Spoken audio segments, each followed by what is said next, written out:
But I want to ask you, is this a political movie? I think that's what it boils down to. I literally argued online with this guy. It's a very humanizing look to start off Superman. Thanks for the input, Hazel. Absorb Dude, it. it's like I don't even like you that much.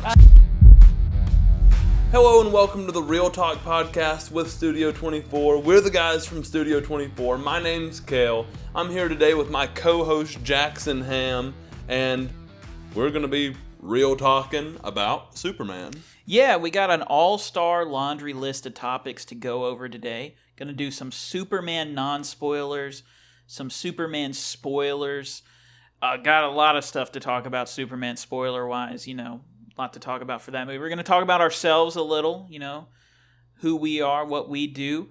Couple of preview thoughts on Fantastic Four, most likely. Kind of what we hope to get out of it, maybe how it could affect the MCU, since we have a DCU proper now. Maybe a little peek ahead at a little teaser trailer that was shown before a lot of recent releases. Not online yet, so see what our thoughts are on that. And yeah, got a whole good podcast ahead for you. Yeah, and, I want to start the podcast by just introducing our special guest today, and she's really showing out. Big Time Hazel, legal name Hazelnut Beauty, or just Hazel for short. She was actually in one of our films that we had made, The Ties That Bind, that lives here on YouTube. So she's an actress. We've got an actress on the pod today. I really wanted to have some kind of special guest from the TV and film realm on for the first episode. So Hazel, even though you haven't seen Superman, go ahead and give us your thoughts on it. Those were very engaging thoughts from Hazel right there, if Hazel, you ask that was me. great. And of course, we gotta open it up with our first segment for this inaugural show. Kel, you want to shout that out? Shout that out. So Shout That Out's a segment that we're going to be doing where we shout out a film, a filmmaker, an actor, an actress, a composer, some element of the film world that we've just been really into lately. And I'm going to go ahead and shout that out. James Gunn, but not for Superman. Just because I was diving into, his career, and he actually wrote Zack Snyder's Dawn of the Dead, which I just kind of thought was funny that Snyder and Gunn had made this film together before. So, and now we're looking at kind of the transition of DC universes between the two. So, shout that out. James Gunn, writer of Dawn of the Dead. It's that's a very good pick and a very good reason. Really shows some dichotomy between, the former herald of DC and the current herald of DC on the big screen. I want to do a shout that out for a composer, John Williams, one of the greatest of all time cinematic composers. A just legendary because, shout out. I mean, his Superman theme is definitive. It's been used so many times over and over again, and once more it pops up in Superman 2025. Not outright, of course, it's a little bit of a variation, but it's just such a definitive theme. When you hear that, you're thinking the Man of Steel, you're thinking Superman. So shout out John Williams. And, yeah, Star Wars. We need say no more. Exactly. And, plenty of other movies this man has done as well. So we're going to go ahead and get into the biggest film on Earth right now. Taking the world by Superman storm. 2025, directed by James Gunn, starring David Corn Sweat. Non-spoiler thoughts we'll start with. Yeah, get a non-spoiler quickie out of the way. This was probably my most anticipated film of the year. For sure. Me too, probably. I've been a comic book fan and a superhero fan. We're 23 years old, so we have very much, going into our filmmaking careers, been brought up on this wave of superhero films. And, being somebody that was so into it, I did start to get tired of it as well. Yeah, you get fatigue after a while, which, when we were, first getting into high school, 14, 15, we're like, that'll never happen. Right. And then it hit when we hit, 20. So, you get that. Then you try to watch Ironheart, and you're just like, oh, man. you get I mean, I think a part of that probably had to do with the oversaturation as we hit our 20s for some reason. But then you complain about oversaturation, everybody does, and then James Gunn is like, yeah, I'm going to make a Superman film, and everyone's like, oh yeah, I'll go see that. I mean, it's Superman. The last Superman proper film that was released was over 10 years ago with Man of Steel in 2013. Like, of course you had Batman v Superman, but that's not a Superman focused film specifically. And I'll open with this on non-spoiler thoughts about Superman. I think Superman 2025 shits on Man of Steel. Never was a huge Man of Steel fan. I did like Zack Snyder's universe, though. I wouldn't consider myself a Snyder boy, but like, I love Zack Snyder's Justice League. I do like the Ultimate Edition of Batman vs. Superman, which I know Ham doesn't really agree with, but that's totally fine. I know why people don't like that movie. I'm just a Batman fanboy, but I do think this movie's way better than Man of Steel. I can never get over how boring the intro on Krypton is of Man of Steel for me. It really throws a damper in my movie watching experience when it comes to that film. And the second this film opened up, I was like, oh, I'm into this. Yeah. I mean, you're not a Man of Steel fan. I'm probably maybe the only Studio 24 member who likes Man of Steel. Not to say I'm not a Snyder boy either. I think there's only like 2 good films in that universe, and that's Man of Steel and Zack Snyder's Justice League, the 4-hour cut on, streaming. I throw Wonder Woman in there, the first one. That one's pretty good too. So maybe 3 good movies out of that universe. Maybe the first Shazam, but that's besides the point. We're talking about Superman by James Gunn. Yeah, first Shazam. Got Harry Potter vibes to it, even. Little bit. This film, my gosh, just non-spoiler thoughts. It blew my socks off. I had a very similar time watching this that I did when I was watching the 1978 Christopher Reeves Superman the movie. Just like smiling a lot. Like I'm smiling because I'm watching Superman, and that's like, I didn't get that a lot through the Snyderverse. You don't really get a whole lot of I'm smiling because of this comic booky, cartoonish thing. Not to say there weren't crowd-pleasing moments for me in those universe of films, but this, I don't know. I like it. It's great. Go see this movie if you're curious to actually get your opinion on it formed. Absolutely. And, you want to go into spoilers? Let's do it. Let's just break down into spoiler talk for Superman. I think I've got a fairly hooky question to open this up with, and it really doesn't pertain to the movie, but we can use spoilers from the movie to back our claims here. James Gunn comes out before the movie, and he's like, this is the story of an immigrant. And with the landscape of the world right now, we see that people are just constantly in border debate. Yeah. And you have this film where this character that James Gunn is calling an immigrant enters a country unlawfully, stops a war from breaking out, and you have people that are pissed off about it. And, I think that is just kind of crucial to the film's plot, and journalism is an aspect of the film's plot. So we're covering these like political and, just kind of landscape events, But I want to ask you, is this a political movie? I think it is. It's not like outright. We're using fictional politics in this film to kind of reference real stuff. Like, the war that he stopped is based on 2 things that have happened in the past, 4 or 5 years. I can tell. He combined 2 different wars that both of them actually still ongoing.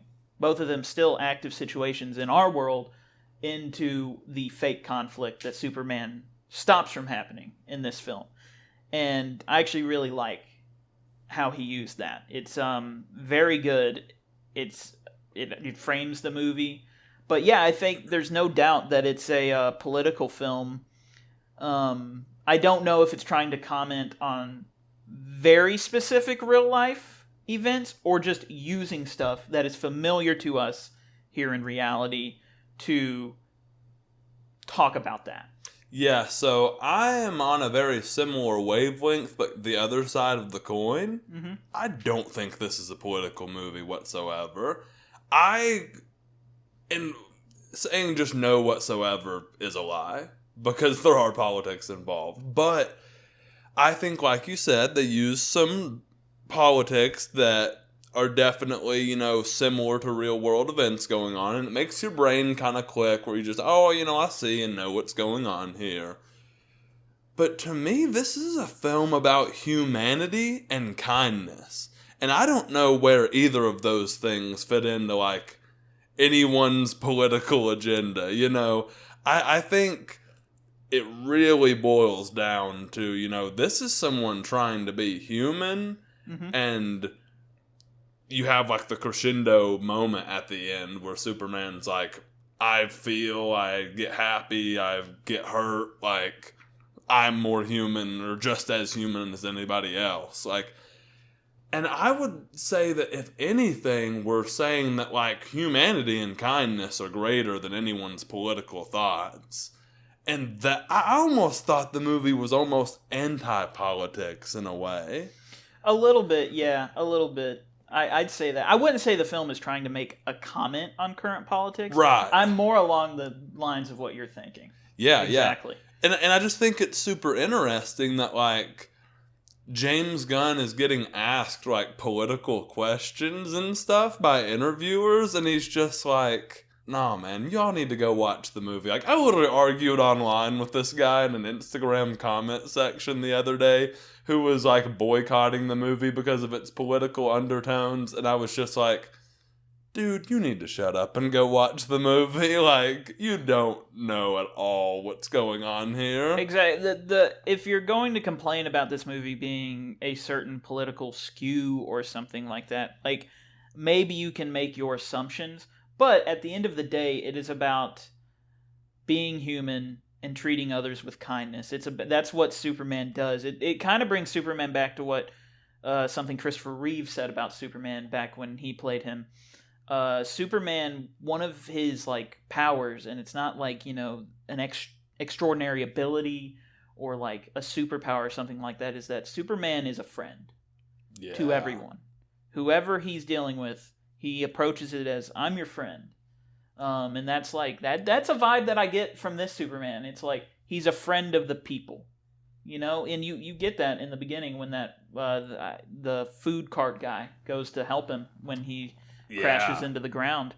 Kind of going along some bullet points we have to talk about. Overall likes and dislikes, go ahead and give me some of those. So, overall likes, like things I liked, things that stand out to me. David Cornsweet is Superman, and I'll say, first 20 minutes of this film, I'll lean over to Dalton, who is currently producing the show and filming us. I lean over to him and I'm like, I'm not sold on him as Superman yet. Really? And then you get into the second and third act, and I'm like, yeah, he's my favorite Superman. Gotcha.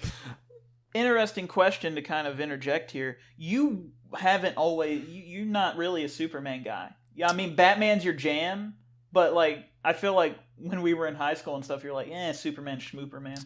I maybe just didn't necessarily connect with the Man of Steel version. The Man of Steel version, and just the ability in general to I can overpower anything. Yeah. I think when I'm reading a comic book or watching a movie, 9.9 times out of 10, you just kind of know Superman's gonna overpower his way out of here. Yeah. But then it's these Superman stories like this where I'm like, yeah, he's able to overpower everything, but there's a central message and there's a story here that's really good, and it just uses the character of Superman well within the plot. Yeah. So I was just curious about that. Yeah, no. So I love this version of Superman. Love Lois Lane in this movie. I think she's a strong suit, and like everyone's talked about how their chemistry is knockout. Another Crypto. Crypto was such a genius addition to this, because not only is it like fun for the kids and it's just like, it's the cuteness factor and all that. But it also, I feel like, helps illustrate, now we're going cartoons, we're going comic booky with this world. And I'll say, I immediately thought of Hazel during the movie, because she's you wouldn't ever know it, because she's going to sit here and sleep through this entire podcast, but she's got a little bit of a goofy, rambunctious side to her at times, and I immediately knew, I was like, James Gunn has a dog. This is a real relationship with a dog, and I ended up finding out, have you heard about Ozo, his dog? Yeah, his dog. He changed the breed of Crypto to the breed of his real life dog. Yeah, he 3D modeled Ozo. They put Ozo up to get scanned to make a 3D model, and Ozo is his rescue dog that he did. So he is a rambunctious dog. Yeah. I mean, he's doesn't really look trained or anything like that. He's just kind of bebopping, Yeah. And I thought it was just awesome, and I could immediately tell James Gunn has a dog. David Cornsweet is playing it really well with a dog that's not actually there on set. I just thought Crypto was beautifully done, but I thought what put the cherry on top was Supergirl walking in at the end of the film, and you finding out that Crypto is her dog, and that's why he doesn't really listen to Superman all that well, but also she lets him act rambunctious.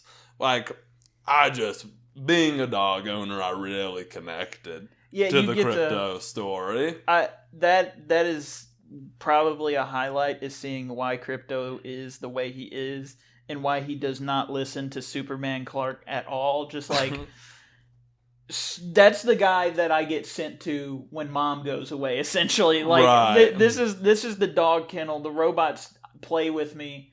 I do whatever I want in the Fortress of Solitude while mom goes off and parties. And then there's just this dude here telling me what to do. You think I'm going to listen to him? I know to come to him when he whistles. Right. But that's about it. It's hard to get him to do much. And man, Supergirl, even though, her very limited involvement, I have to throw her into my likes, because before this movie, I was excited for James Gunn's Superman, but Supergirl, I was kind of in the air about. It was I like Supergirl. Was a fan of the first season or two of the show. Have always liked her in comic books and team up stories, but I've never went out of my way to read Supergirl comics. Never been a highlight character for you. No, but man, Millie Adcock is her name? Millie Alcock, yeah. Millie Alcock? Loved her in House of the Dragon. Yeah, she's great in that. So I was immediately excited for the casting, but now when you see her character and she's this rambunctious, perfect owner for Crypto, but she's gonna be this kind of she goes to planets with red suns to get drunk and party. Yeah, I love it. It's an interesting interpretation as well, because her movie is specifically quoted as being, it's named after a specific book written by Tom King, Supergirl Woman of Tomorrow. Right. Huge Tom King fan, by the way. Which I think he's actually going to be a writer on that film. Amazing.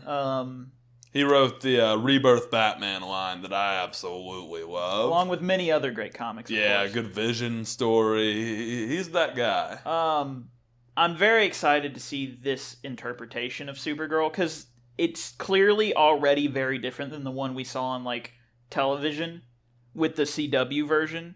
Because that was very much a kind of straight narrow cookie cutter Supergirl. Yeah. Yes, I'm looking forward to see that, because this one clearly has some edge, and usually that's how they kind of do it. They give her an anger issue though, but I like to see it's more She's a bit of a party girl, you know? And you know what I think, too, is, like, something that happened in that CW universe was, like, she had to play the Superman-type role in, like, what wasn't even a Justice League. So it's like, I don't want to compare the two, and we haven't seen enough of this version to even compare the two, but... There's already a kind of a clear difference. Not to compare, but just to say, oh, this is clearly going to be different than things we've seen in the past. Right, and you know, I'm really excited for that.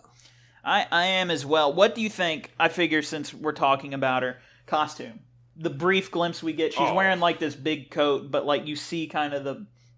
It looks amazing. Of it. I love that they're doing the skirt. The skirt is such a like a cute thing to do. Odd word to describe it. Just I think it's cute. It's a cute outfit. Yeah, and I mean, I think it's just different. It's this version of Supergirl, and I think it's always worked really well and looked really good in the comics. So you know, I have no reason to believe that this isn't going to work. But I guess, oh man, overall likes that were before we move on to dislikes. The Justice Gang, such a neat little addition, and a great way to throw in like a very proto Justice League that like low key is just like a hodgepodge of random heroes that are corporate sponsored by Maxwell Lord, which like it's a little play on Justice League International. So nice addition. I mean, I loved Nathan Fillion as Guy Gardner. He nailed it. I loved this version of Mr. Terrific. You know, the first time I ever got Mr. Terrific explained to me, before he came into Arrow, I was told that he is like super high-tech Batman. Yeah. With just minor differences. And I just kind of saw that happen on screen, and it kind of blew my mind. Like, yeah, he does kind of remind me of super high-tech Batman. The way he's just like, I don't do emotions. I don't want to hear about your boyfriend problems. Yeah. He was hilarious. The only thing I have to say about the Justice Gang is that Hot Girl's a little weak. Yeah, I mean, she just not much to do, I guess. Whereas Mr. Terrific and Guy Gardner got more screen time, I believe. I think that's what it boils down to. There's just not much time for her to shine, and there wasn't much time carved out for her to shine. Like you mentioned, you like that she's kind of the edge of the team. She kills Gurkos at the end. Yeah. So, which is a needed moment, like for her character, and it really, you know, makes her impactful to the film, I think. It kind of shows her, like, who she is and what we can expect from her in the future. Like, she's the one who will go the extra mile and stuff like that. And maybe in, like, a future Justice League scenario, if she's a part of that, she's the one that the team has to hold back, has to dial in, you know? And the Justice Gang, very great addition. Something I was asked about Guy Gardner going out. They're like, what was the Green Lantern's deal in this movie? I was like, that's just Guy Gardner. And they're like, what does that mean? I'm like, that's him. That's his deal. His deal is he's a douche, essentially. Yeah, and I think, you know, any animated Justice League fan, comic book fan here is just waiting for the moment where Batman just kind of lays him out with one punch. The one punch knockout that Batman gives to Guy Gardner needs to happen in the Justice League movie. It's like it needs to happen to this guy specifically. You know? I really hope one of the choices of James Gunn in putting Guy Gardner in this universe is, yeah, we got to put that on screen at some point. Yeah. Whether it be in a first Justice League movie or something like that, I really hope that happens. I saw James Gunn say in an interview, he was like, you know, anytime I get a script, my first thought is like, okay, you know, how can I make this a really good movie? Mm-hmm. Or anytime I write a script, he's like, how can I make this a really good movie? My second thought is like, how can I use this to humiliate Nathan Fillion? And this is, maybe he's planning a long game on this one. I know, but putting that haircut on him, and I know that's just the Guy Gardner haircut, but like, oh, he looks hilarious. Well, it's funny as well because like more recent Guy Gardner interpretations ditched the bowl cut, like New 52 and stuff. Modern interpretations ditched that for a more like kind of spiky hair with a fade going on.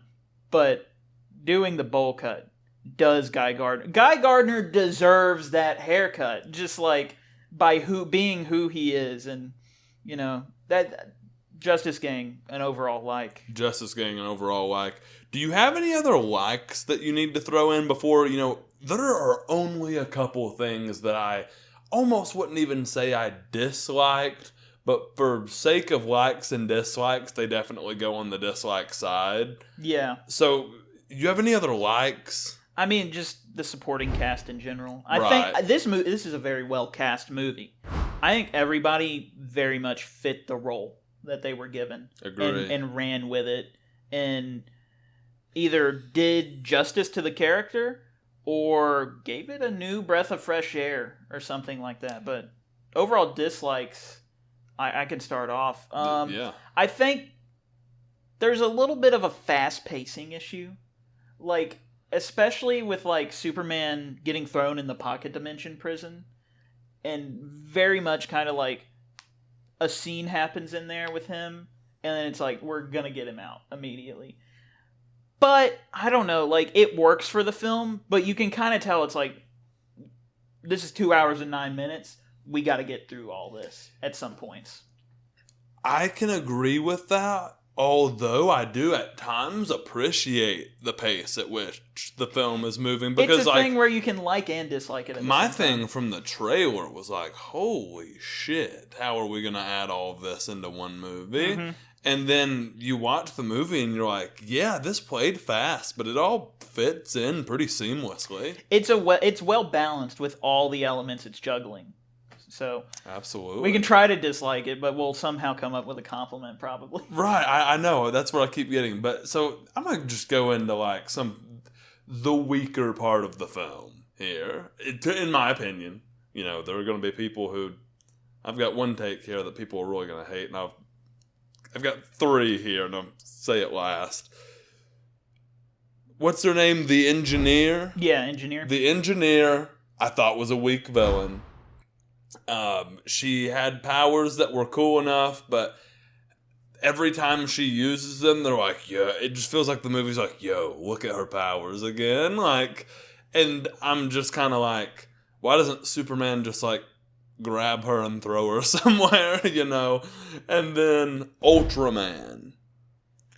As a comic book fan, I'm pretty sure Ultraman is always some form of Superman when he's introduced, specifically Earth 3 Superman. Yeah, the Crime Syndicate. The Crime Syndicate Superman. So it's like, I figured he was some form of Superman, and then when you're like, okay, well, he's DNA copied clone Superman. Ultraman is kind of an amalgamation of a few different things. Because he feels like Superboy.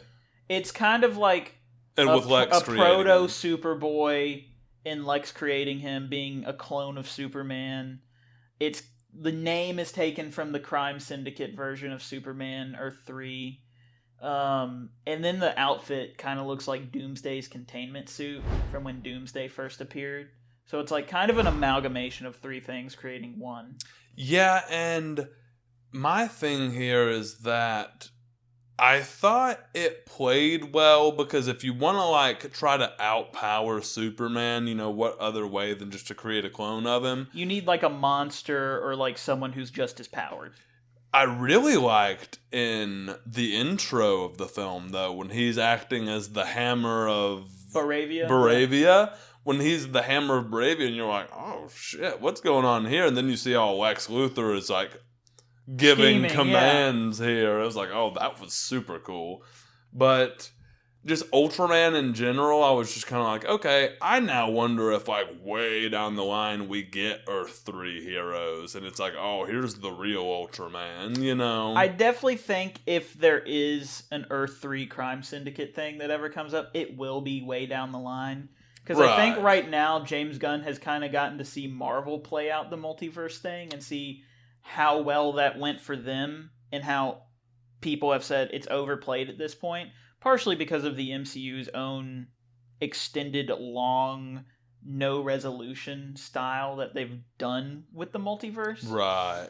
I think DC could actually do a multiverse thing really well, because they're the ones who are known for the multiverse. A more contained multiverse Exactly. story. I feel like you could have a Justice League movie, Justice League versus the Crime Syndicate, have it be one little one-off thing where it's like, oh, evil alternate Justice League. Boom.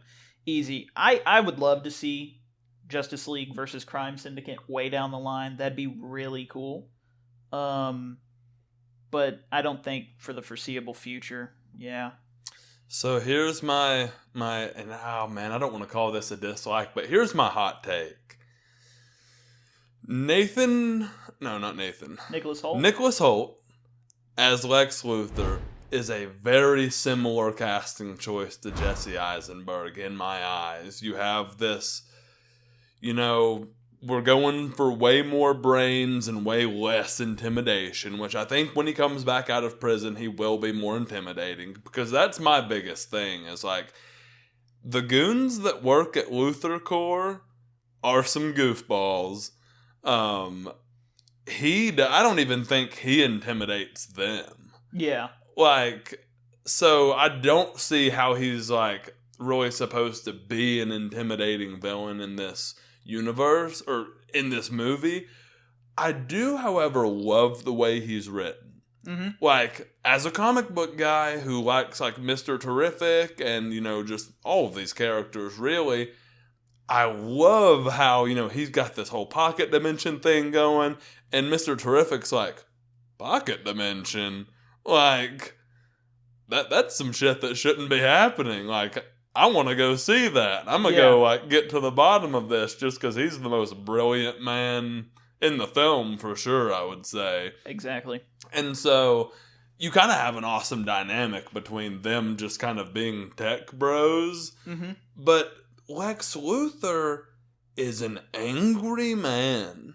And it gives me man-child just a little bit, because, like, he's not intimidating whatsoever. So I really hope when he comes back, You're wanting maybe a little bit of Power Suit Lex? Power Suit Lex, maybe, but just... Maybe from, like, the later renditions of, like, when he appeared in, like, Justice League and Justice League Unlimited cartoons? Absolutely, absolutely. I just think, like, when he's in a room, it is way cooler if people are like, oh, dang, there he is. Like, I don't want him to get on to me. I don't want him to, even look at me, because it could mean something bad. Like, but for this version, one who's just trying to be the brains against Superman's muscle, it does work. It totally works. I just didn't find the conflict between Superman and Lex Luthor to be the best part of the movie. And it probably should have been. Yeah, I don't know. I don't fully agree with everything you said. Yeah, that's perfect. I think this is a great place to start Lex out. I do too. Personally, driven by envy, using his brains. And I think this is a great thing, because he gets sent off to Belle Reve, Superman foils all his plans. This is a great place to just have him be, like, angry from here on out at Superman. In long game, something I'd like to see is a Lex redemption arc eventually. I'd love to see something like, because in Rebirth he was wearing the Superman mech armor compared to his, like, green and purple armor. I'd love to build up to something like that where it shows that even Lex Luthor, who hates Superman, can eventually be inspired by him to do good. And maybe even have that be like, if, Nicholas Hoult wants out or something like that, have that be like his sacrifice play. Where it's like, even Superman can redeem, even Lex Luthor can be redeemed by Superman.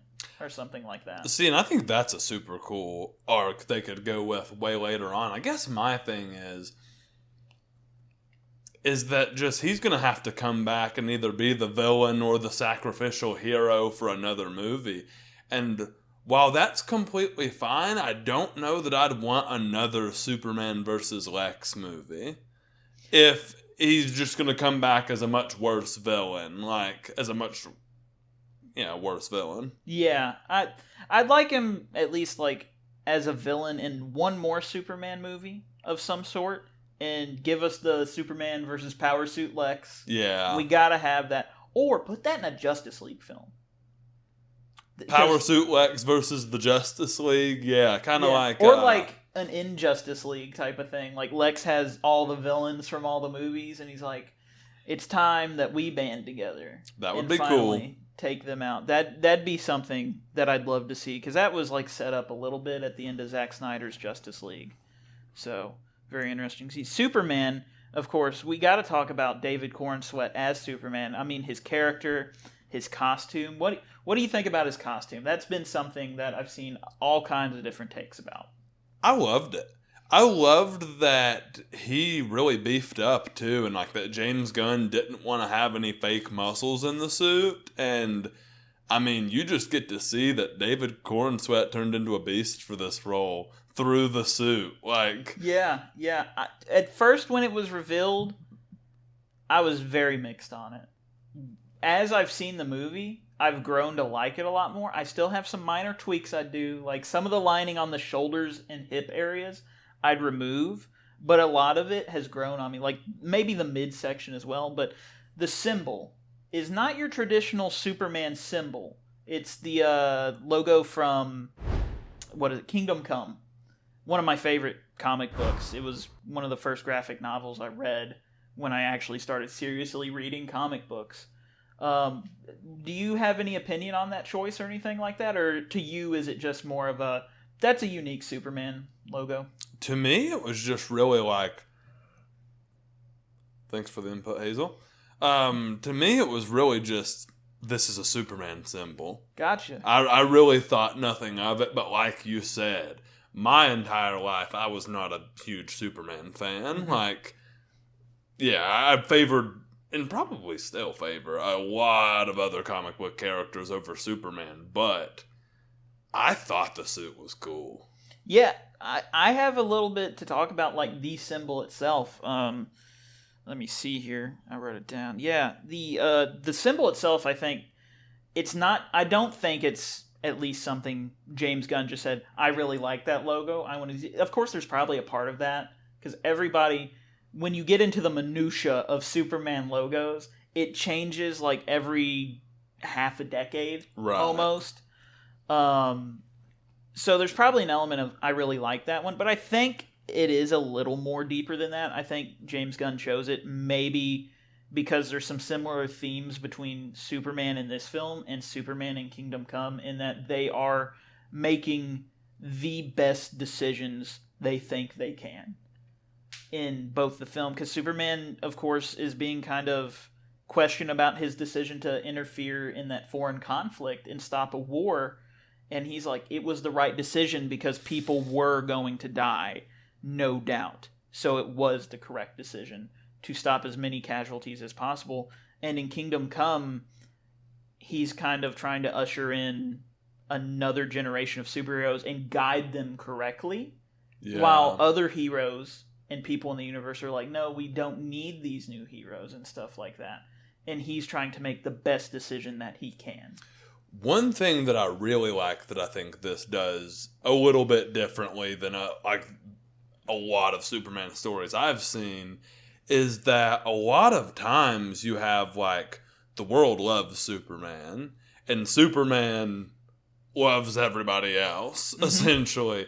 But here you have like Superman is not loved by the people. Not entirely, no. Not entirely. You have people like the guy he saved, and you see moments of like, oh, these people love Superman. The people of Bravia, yeah, they love Superman. Oh, no, Jarhamper. You got it. I ain't going to try to say that word, but... Yeah, gotcha. They love Superman. I love the flag that the kid puts up and the Superman chants, like... Well, I mean, in a way, he's kind of their savior. Like, Baravia was going to kind of wipe them out, and he stopped that.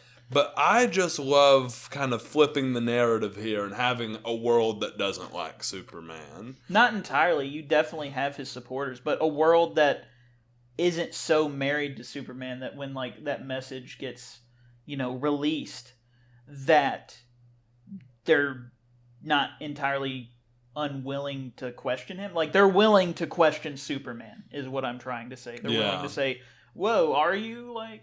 Because, it's only been 3 years of Superman. It's not like it's been a decade, even. He's just been doing this for 3 years. Oh, man, I didn't get to say this, because, like, when we were talking about the opening of the film, we were, like, in a non-spoiler manner. Dude, 300 years since the era of gods and monsters, and it kind of takes you through three centuries, 3 decades. I think it goes in 3 hours down to 3 minutes. Oh, dude, that was so genius. Because, like, as soon as it started, and it's like, oh, so many years ago, I'm like, we're about to see this kid land on Earth. Like, I was like, I thought we weren't doing the damn backstory. And then you're like, no, this is just kind of like these things have happened and now we're here. Here's and the it was world. Stoic, and then here's awesome. Superman. Yeah. I love that. I especially love that it starts, the final one is 3 minutes ago.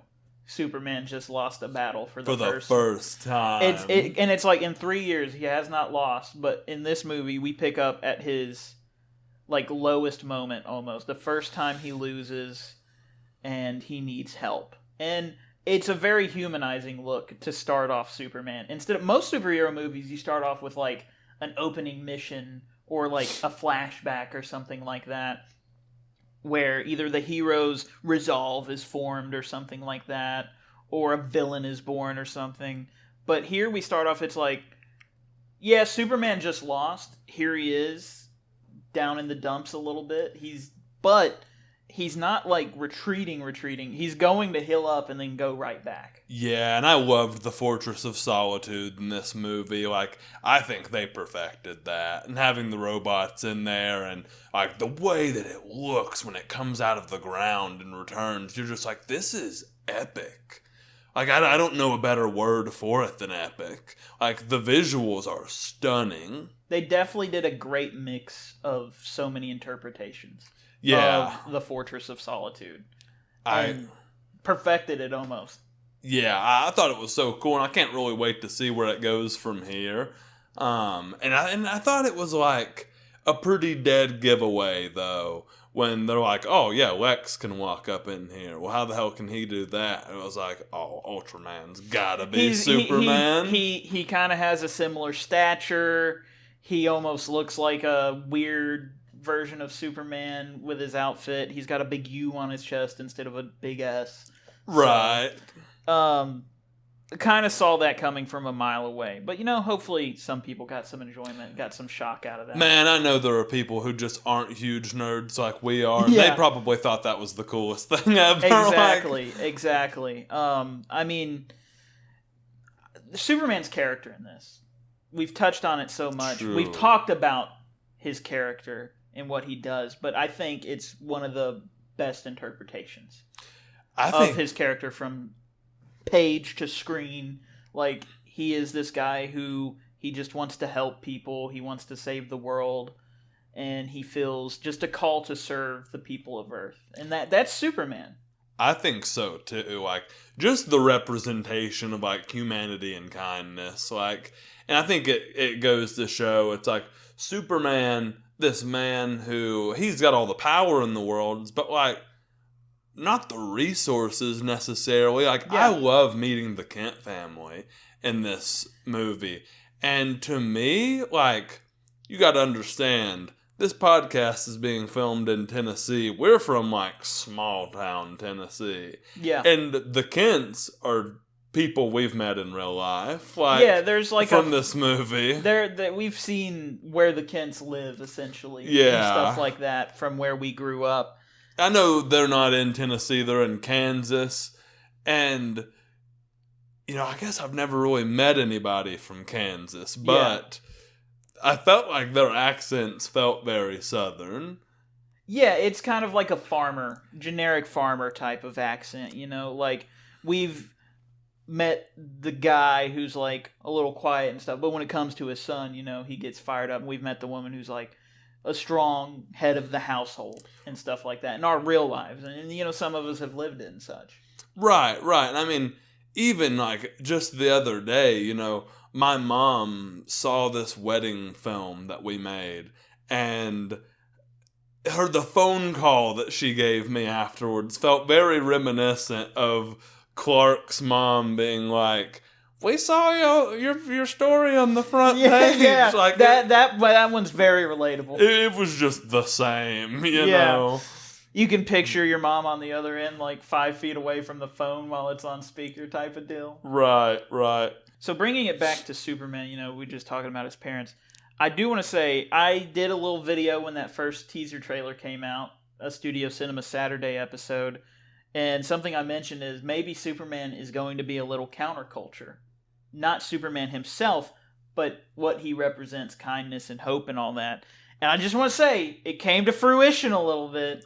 Superman's kind of the new punk rock, kind of the new counterculture, and I really hope that James Gunn was trying to represent that with the electric guitar, kind of John Williams rendition, being, to me at least, reminiscent to Jimi Hendrix's rendition of the national anthem.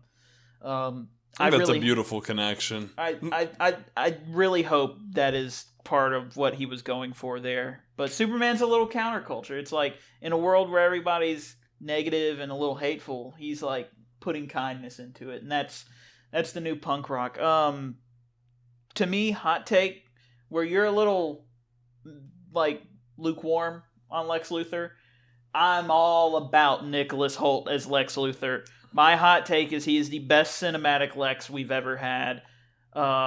Maybe like Michael Rosenbaum is right below him. Just because Michael Rosenbaum had far more screen time as Lex Luthor. He was Lex Luthor in what? Smallville. So he had like 5 seasons before he left the show. Yeah. 6 maybe. But I really like this rendition of Lex because I think it combines like the corniness of 60s and 70s and like the movie Lex and like some of the stuff from more modern Lex Luthor comics into this great first appearance for this new DCU Lex. Hall of Justice Easter eggs, because the Hall of Justice does appear. The Justice Gang is operating out of there. Let me pull up this photo I have. I just want to talk about this because it's worth mentioning for building up history of this DCU. There's some murals on the wall in the Hall of Justice, and according to this post, there is seemingly heroes such as Atomic Knight, Freedom Beast, Wildcat, Vibe, possibly Kent Nelson, which is Dr. Fate, Black Pirate, the Flash Jay Garrick. Wow. On these murals on the wall. And then, of course, Jay Garrick is represented in like a kneeling pose and then a running pose on this mural, apparently. Purportedly. This is based on a photo that someone took watching it in the theaters, so we don't have high-def renditions of this so we can really look over it. But I saw this, I had to screenshot that and bring it up because those are some cool Easter eggs. That builds up the history. If there's a Jay Garrick Flash, I want to see him. Yeah, so I didn't see that at all while watching the film. I'm actually hearing that for the first time right now, and that excites me, man. Like, so I guess the Justice Gang is more established than I thought they were. Maybe, well, the Justice Gang, I don't think so, but I think what that can mean is that back in the day, the Justice Society existed and operated out of the Hall of Justice, or the Hall of Justice is created to kind of harken back to the Justice Society. That makes a lot of sense. But I had to mention that. Let's talk about supporting cast, kind of like highlights of the supporting cast. Yeah, I've got something for that in general. The supporting cast to me, specifically the Justice Gang and the Daily Planet like the gang. bullpen. Yeah, the bullpen. Yeah. I thought they, and James Gunn, famously, filmmaker who brought Scooby-Doo, the Scooby-Doo gang to life. Yeah. In our early childhood.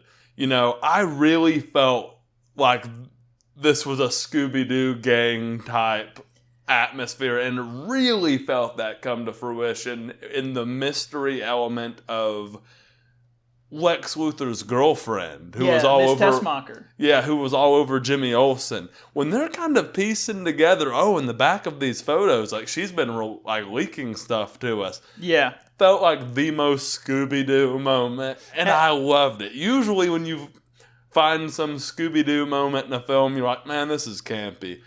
But no, that was amazing. It works. Also, shout out Jimmy Olsen, played by, I believe it's Skylar Gisondo? I don't know how to say his last name. Sorry, no disrespect, because you were amazing in this movie. I enjoyed you so much as Jimmy Olsen. All the other people in the Daily Planet were awesome as well. Cat Grant, Steve Lombard, Perry White. Great additions. Great additions. I'm sorry, Ham. I did not find Jimmy Olsen that interesting. People are freaking out about it, and I don't know It's not why. that I find him... It's not that I'm like, I find him interesting. He's just a great background character, in my opinion. He was a solid background character, but to me, I almost felt like the arc with him and Lex Luthor's girlfriend was slightly pulling away from the movie just a little bit. Just a little bit. It is like the kind of comedic subplot that you'd find in a damn James Gunn movie. Yeah. I just like Jimmy Olsen's like whole thing where the whole time he's just all these good-looking ladies are like, Jimmy, and stuff like that, and he's just like, what? He is dealing with all these ladies hitting on him, and he's just like, I'm just trying to live, man. I think it's crazy too. Maybe I just don't get it. It's just funny to me because Jimmy Olsen is like the guy who's like, gosh, golly gee, Superman, and takes his photos and stuff. And here it's like this fully realized adult man who's just like, God, the women will not leave me alone.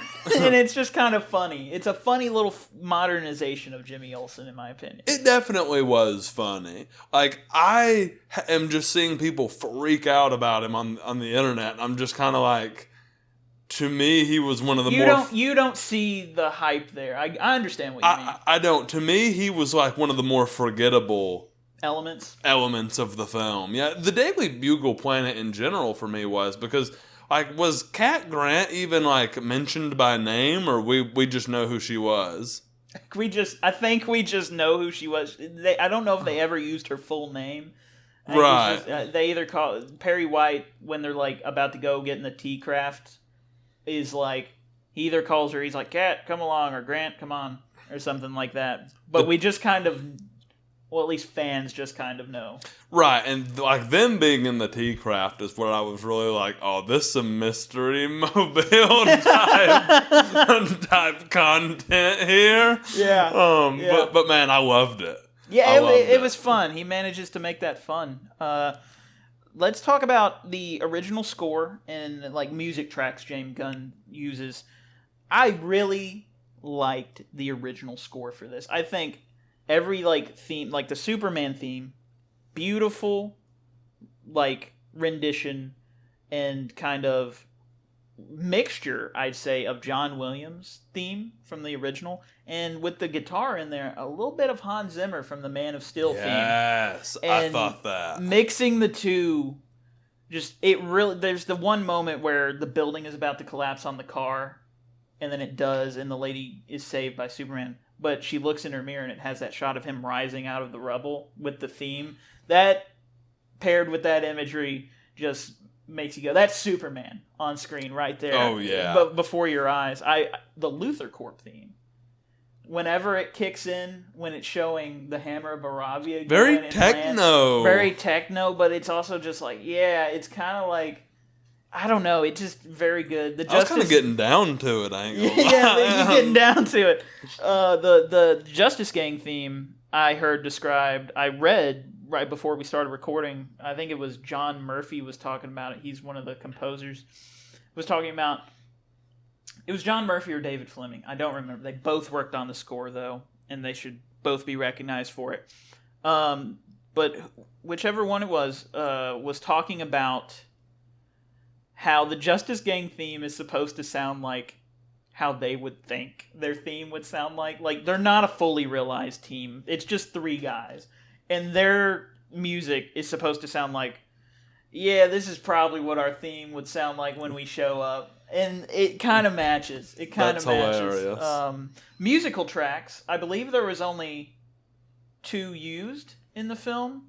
The one for Mr. Terrific's fight scene, which was incredible. 5 Years' Time of Well and Man, I believe it is. Very James Gunn. Very James Gunn. And then the credit song, Punk Rocker by the Teddy Bears featuring Iggy Pop, which I was jamming to on the way over here.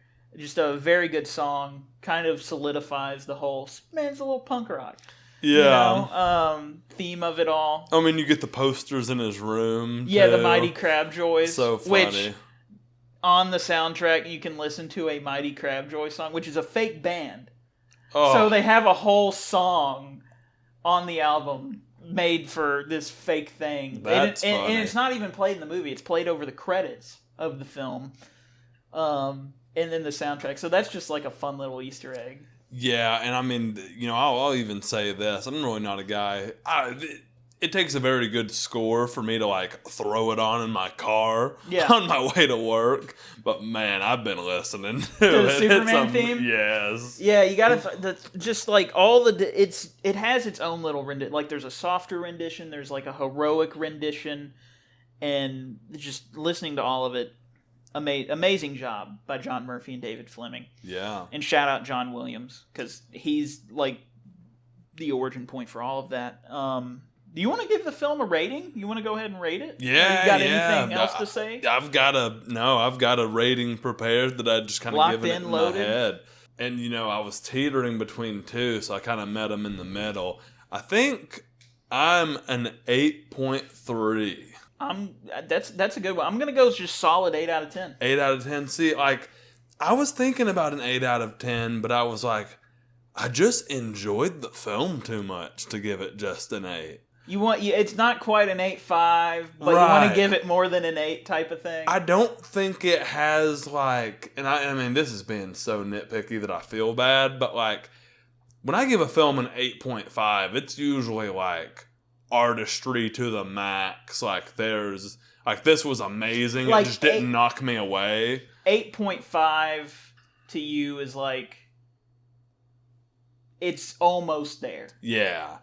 And it's like, this was very much so almost there. And it was there. I thought it was amazing. So 8.3. What you got for me? 8 out of 10, of course. Right. I think it lives somewhere in a Rotten Tomatoes world, it's somewhere in the 80s. I gave it an 8.3, like, just when me and Dalton were on the way home. Mm-hmm. And then I looked at the Rotten Tomatoes score, and it was an 83 at the time. And I was like, oh, yeah, that makes sense. Yeah, I don't know. It's just like, I really like this film. On, like, the Mount Olympus of comic book movies, it's not quite at the top with Zeus and all of them. But it's like, it can hear that area. I was about to say, I've been saying since I watched it, since I walked out of the theater, it's got to be top 10 comic book films. It could, if someone threw it in their top 10, I wouldn't blame them. No, I wouldn't blame. It may be in mine. I gotta evaluate that every once in a while. But let's talk about how do you think this is for a start of a cinematic DCU? Oh, perfect. Like, it sets up. It shows the world. It doesn't expand it too far, but it shows it.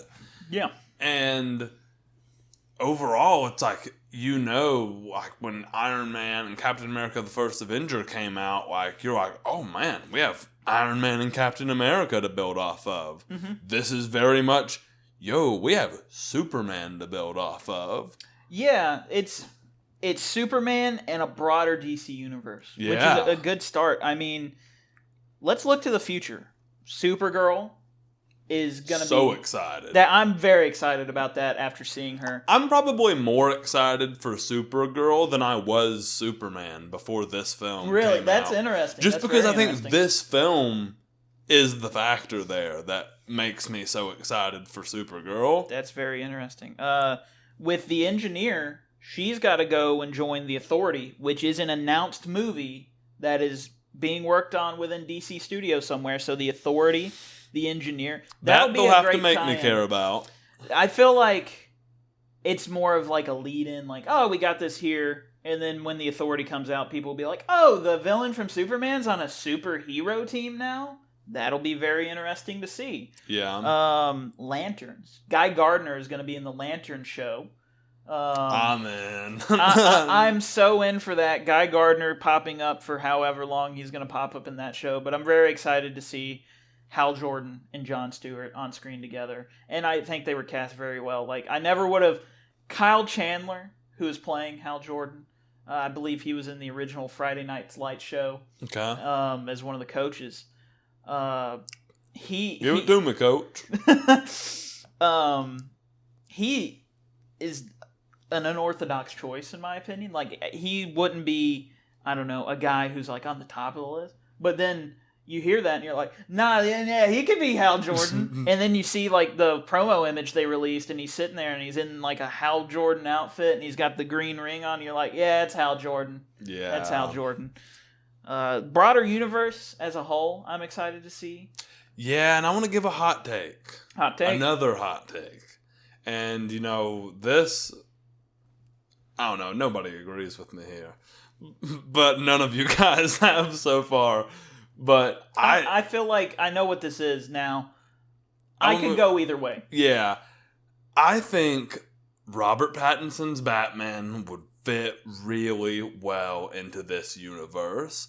I think, and you can look at the Batman from 2021 and be like, hell no, because it's dark and it's gritty and it's everything this movie's not, essentially. But if you take a deeper look, if you were to crack open a Superman comic and then crack open a Batman comic, they're going to be completely different because Gotham's a complete separate beast that has raised a man like Batman, for first of all. Second of all, I think, the Batman ends with him saving kids, putting kids on helicopters. He's very much a changed man by the end of that movie. And I think... you have the imagery of him helping kids, and you have the same imagery of Superman helping kids in the Superman film. I think, these two characters, instead of fighting, would see eye to eye. And if you set the Batman just a little bit before Superman, we're 4 years removed from that movie now. So, Robert Pattinson's going to age just a little bit before a team up would ever happen. Yeah. I think it would work. And I'm really not, let me preface, Batman's my favorite fictional character of all time and has been since I was 3 years old. Mm-hmm. I'm a huge Batman fan, but I don't necessarily want to see two big screen Batmans. Kind of people are just going to make it them competing with one another. I don't really want two Batmen going on at the same time. I want to keep seeing Robert Pattinson's Batman because I loved it so much. I think the only way to get those things to happen is to put Robert Pattinson in this universe, given with the Brave and the Bold, and then wanting to start out with Damian Wayne Robin. I don't think it's going to work out, but I think it would work if they would just do it. Yeah. I could go either way. I would love to see Robert Pattinson Batman in the DCU proper, but I would, if they want to do a more fantastical Batman where it's he's going to go fight, white Martians that are invading the Earth with the Justice League, but also go back to Gotham and run it back with the Joker for the billionth time. Sure, I'll take a separate one, especially if they're gonna do a Bat family and stuff like that. But I'll take either. I'm curious as to what other folks think. I am curious. If you're gonna comment anything, I want to know what you think about that. I want to know what you think about Superman in general. But I'd really love to see what people have to say. Because, before, I was very on the train of, no, they should not cross over. And, but now, I'm wondering if Matt Reeves is going to see this Superman movie and be oh, that was really good. I could see these things coexisting. Or just be like, I'm doing my own thing. Right, I'm really excited to see the Batman too, and I'm so excited that script's finished, and James Gunn, said he's going to be reading it. He's probably, by us filming this podcast, he's probably read the script. Yeah, he's at least hopefully started it, Yeah, because he was going to the London Superman premiere, and he was like, yeah, I've actually got the script. He's like, I'm hoping I can get the script before I get on the plane. Yeah. So I really hope things are going well in motion with that. Doing well, shaking and moving. But in terms of just the broader scope of everything, I don't think we can say too much. There's the Suicide Squad movie. Which I think is okay. You have Creature Commandos and Peacemaker. I need to watch Peacemaker. I'm a huge fan of the Creature Commandos show for season 1. I thought it was incredible. You said that was really... I need to watch Peacemaker and I need to watch Creature Commandos, which... One last thing to bring up from Superman to show this interconnected thing. Rick Flag from Creature Commandos is in Superman. So a little through line. And he's going to be in Peacemaker season 2 as well. Because he died in the Suicide Squad. Yeah, Rick Flag Jr. This is his dad. So. Right. So I'm really excited to see where that goes because Rick Flag Sr., Robot, Weasel, The Bride of Frankenstein, there were just so many amazing things that were going on in Creature Commandos that I would, I love can't to see that followed up in some way. I can't wait to see it followed up, but I can't wait to see this stuff start coming together. Either in animated or live action, see how that converges. And speaking of animated, and I think I would usually stand against this in every form typically, but I want it now. I think an animated Superman Year One for this Superman would be pretty cool. Go for it. I love this Superman. Give me anything you want with him. Yeah. So, we're kind of wrapping it up. I've got nothing else to say about the DCU. Do you think Superman, as a movie, it's kind of taking the world by storm right now? How much will it succeed? And will it this is a question I was kind of talking about, something I was pondering about in that video when the first teaser trailer dropped. I think a lot is riding on comic book movies with Superman. Do you think it will save comic book cinema? And how much do you think it will succeed? I can't speak for the world. I can only speak for myself. Yeah. Huge comic book fan. This relit my flame just a little bit. It did for me as well. It relit my flame. I'm looking forward to the DCU as a whole now. Yeah. So that's what we can answer for us. I hope this movie succeeds. I put in a little group chat we have together. I was like, just saw Superman. 2 thoughts. I like it. I hope it succeeds. I think my answer to your question though takes us to our next segment. I think Superman had a very specific job in the terms of saving superhero movies. And that was, first of all, to be a good film, do not kill it. Superman could have sucked and people would have been like, I screw superhero movies. Yeah. But it has now passed the ball back to Marvel and the Fantastic Four, which will come out probably by the time this podcast is out. Yeah, it's either about to come out or is out. Right. So I think, and we'll try to not talk about that just because some of the information we can give might be outdated. Yeah. By the time this comes out, and on next month's podcast we will talk about the Fantastic Four. So, stick around, join us, subscribe, do all that kind of stuff. Yeah. I think Fantastic Four has to be good or Marvel movies are going to tank. I think so too. It has to be a good movie. Like Thunderbolts. I thought Thunderbolts was a good movie. It didn't do well financially. Right. Maybe that's just because no one cared about the characters. It was in a bit of an awkward spot of here's a bunch of characters from all the movies that people didn't really care about from past phases. Go have a good time. But it ended up being a good movie in my opinion. I very much enjoyed it. But Fantastic Four has a lot of hype riding on it. It's the technically fifth Fantastic Four movie. There's one that's kind of unreleased from the 90s. But in the 21st century, it's the fourth Fantastic Four movie. 4. It has to be good. It's also, the Fantastic Four is also going to be bringing us into Avengers Doomsday and Secret War, and what'll, I guess, lead into Spider-Man 4, and, everything moving on from there. And if it doesn't start that saga really strong, people are going to check out. I think people are already apt to not care about Avengers 4. Right. Spider-Man is Spider-Man. Avengers 5. Avengers 5? Yeah. Shit. Spider-Man. Yeah. I think it'll get butts and seats. But Avengers 5 coming out in 2026. December of 2026. Sure. The last Avengers movie before that was 2019. You had a whole plethora of movies that some were good, some were just okay, some were actually, I don't think, that good at all. If Fantastic Four isn't that good, and it's kind of a lead into all that, what's to care about? Right. So I think Superman did its job. I think Fantastic Four now has to do it. DC's got it covered. They just got to carry the torch.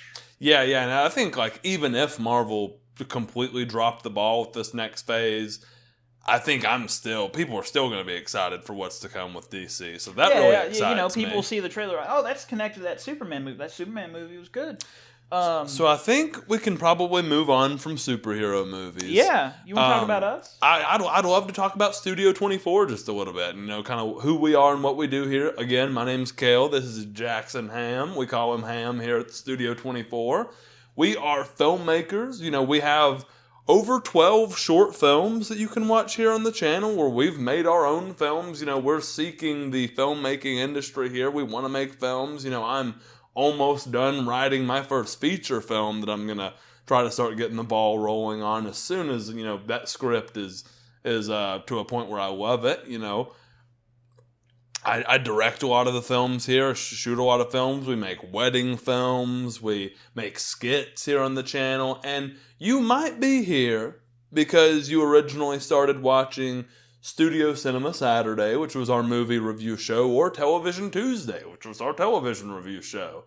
And, those videos were starting to get some views. I think one of the last ones I made got a couple thousand good views on it, and it's not something we inherently wanted to stop doing, but it was just taking up so much time, and it was taken away from, the dream, really. Yeah. Which is making our own films, finding our way into becoming, full-time members of this industry. So we aren't exactly pulling the plug on those shows, though.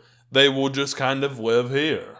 Yeah. In this podcast, the Real Talk podcast. We still want to talk movies and TV with fans of movies and TV, because one of my favorite things was through making those review shows was connecting with the people in the comments who either agreed or disagreed or, just had incredibly unique thoughts of their own. That was one of the things that surprised me so much, was someone would bring up a theory and I'd just be like, holy shit, I never thought about that. You know? You get a great range of other people who are also watching along with you in a way that get to put in their point of view.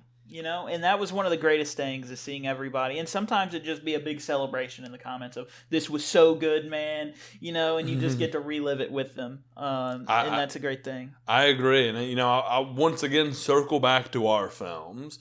We want to make great stories. We want, the people who follow along this podcast to follow along our filmmaking journey and essentially be a part of it. We want to talk to you in the comments. I'm going to respond to everything that comes through, just because I'll be coming through as well on my personal account. Yeah. We're not going to leave you hanging down there. But yeah, once again, our most recent film that we made was The Ties That Bind. We stepped into making something larger. And I think if it does anything, it showcases what we can do here at Studio24. We can make movies. We can, edit films. We can shoot films. Hazel can star in films even. She's You got to go through and find her in the film. She's posing for the camera right now. She's incredible.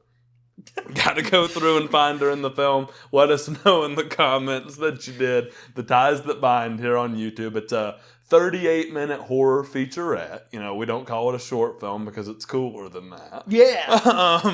It's a featurette. I really love it. We poured our hearts and souls and, everything that was left in our bank accounts into it. So, So go give it a watch. We're the guys here at Studio24 running the Real Talk podcast. We're so excited to be here, just, talking movies again, because it's been a little over a month since we've ran the review channels. Yeah. Or since the review videos. So, we're excited just to be back. Yeah, and, it doesn't always have to be about movies. Our sister show to Studio Cinema Saturday was Television Tuesday.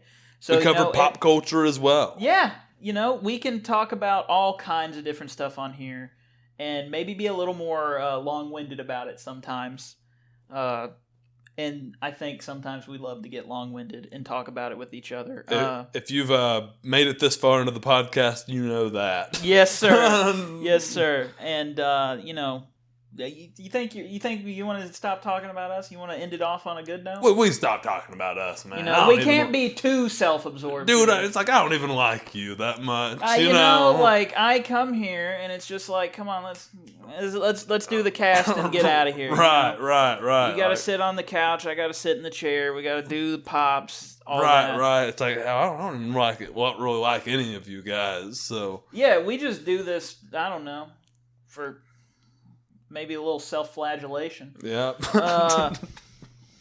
The Odyssey teaser. All jokes. Yeah, the Odyssey teaser has been playing before a lot of films. Christopher Nolan's The Odyssey. Dude, I've got great thoughts on it. I know. Let's share it. Let's talk about your thoughts. So I went before Superman. I got up to go pee. And I missed the Odyssey trailer. I was so mad. I know people are literally going to theaters just to see that trailer, like it's the damn Phantom Menace back in the day. And I missed the Odyssey trailer, so we're going back to see Superman again tonight, and I will not miss it. I can go pee during the movie this time because I've already seen it. But I saw something on Facebook that made me laugh, and so I've got to share that. Saw someone say, Matt Damon, John Bernthal, Tom Holland, not who I saw when I read this in high school, but the trailer was cool nonetheless. So that's all I know about it. Yeah, I saw it. Now, I wish they would have turned the theater lights off for the trailers, or at least dim them, but they were fully on. They did that at ours, too. Yeah, I still saw the trailer. It was good enough. Excuse me. A little dark. Kind of like some Christopher Nolan movies, or like the lighting's a little dark, but maybe it was just because the lights were on in the house. You had your sunglasses on. Yeah, you know how I roll at the movies. But I liked the vibe it gave. It gave me a vibe of this epic. That's kind of like, okay, when I was reading it, this wasn't the vibe I got, but this is a vibe that you can make me believe in for this. Okay. And I think Christopher Nolan will hopefully do it justice.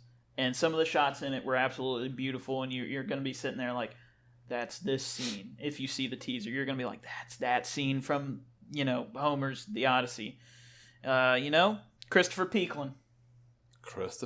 I'm a huge Christopher Nolan fan. Before we wrap up just the podcast in general, we kind of talked about, just shouting out some upcoming movies. I want to talk about some movies that just came out. Go ahead. And I haven't even seen all of them. But F1, I'm really interested in seeing. It looks awesome. Wanted to mention that movie, and then I wanted to talk about Bring Her Back. Yeah. Did you see the movie? I've not seen it, but I've heard great things from both Mr. Cameraman Dalt and you. When I saw it and I was like, oh my god, I can't believe we're not making review videos right now, because I instantly wanted to review it. I'm not even going to tell you anything about the movie if you haven't seen it. Just one of the best horror films I've seen probably in the past 5 years. The way you were talking about it, it was like you were probably like mere minutes away if you didn't restrain yourself from popping on a Google Doc and writing a quick video up. Oh, yeah. I mean, I was, for real, just because I thought, I'm a huge fan of Hereditary, and it gave me those vibes. The Exorcist is, to me, probably the best horror film ever. Gave me those vibes. But also just told its own story that was in the title that was just creepy. Like, I watched, if the screen is here in front of me, I watched the whole film about like this, because I was just like, man, I don't want to see that. That's terrifying and nasty. Like, but it worked. I loved it. It gave you the heebie-jeebies. It did give me the heebie-jeebies. And so I know I, used my shout out for James Gunn, and we talked about his movie the whole time, but I got to shout that out, bring her back. Yeah, a little shout that out to end it off. Yeah, but anything else you need to add to the podcast? Podcast number 1. Nah, I've enjoyed this Real inaugural talk. journey on the podcast so far. It's been great. I'm looking forward to hopefully many more with you and with other, Studio24 members. Yeah. To talk about plenty more movies. We'll get Dalton on here. Next time we're talking Fantastic Four. So, yeah. Yeah, no. Got all kinds of course, we're not just going to exclusively talk about superhero movies, so we'll have to throw all kinds of different things on. Real Talk, thank you for watching Real Talk episode 1. We're going to be here, we're going to be back here making more podcasts, making movies, more skits, and, other types of film-related videos. So, like I said earlier, give us a subscribe, a like, drop a comment. What do you think about Superman? Do you think superhero movies are in a good state? Are they in good hands with James Gunn? Or, are things going to continue to decline? We'll see. We'll be back on the podcast. We'll see what we think about Fantastic Four for the next one. And have a good rest of your day.